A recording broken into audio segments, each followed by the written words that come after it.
the 8th night, I was more than usually cautious in opening the door. A watch's minute hand moved more quickly than did mine. Never before that night had I felt the extent of my own powers, my sagacity. I could scarcely contain my feelings of triumph. To think that there I was, opening the door, little by little, and he not even to dream of my secret deeds or thoughts.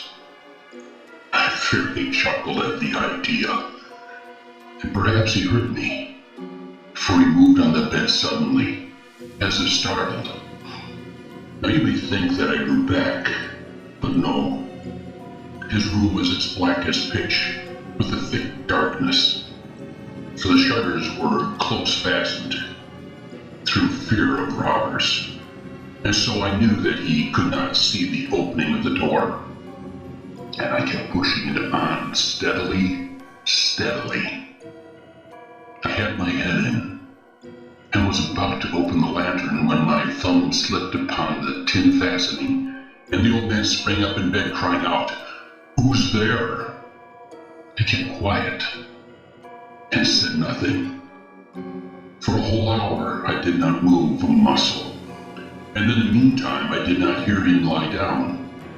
He was still sitting up in the bed listening, just as I had done night after night, hearkening to the death watches in the wall.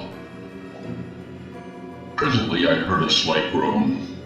I knew it was the groan of mortal terror. It was not a groan of pain or grief. Oh no.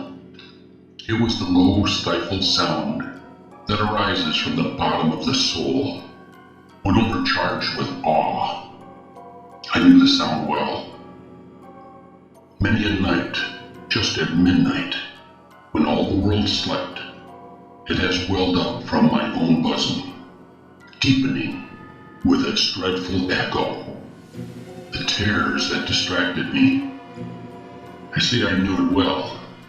I knew what the old man felt, and pitied him, although I chuckled at heart. I knew that he had been lying awake ever since the first slight noise. When he had turned in the bed, his fears had been ever since growing upon him. He had been trying to fancy them causeless, but could not. He had been saying to himself, "It is nothing but the wind in the chimney. It is only a mouse crossing the floor." Or, "It is merely a cricket, which has made a single chirp." Yes, he had been trying to comfort himself with these suppositions. He had found all in vain, because death, in approaching him, had stalked with his black shadow before him and enveloped the victim.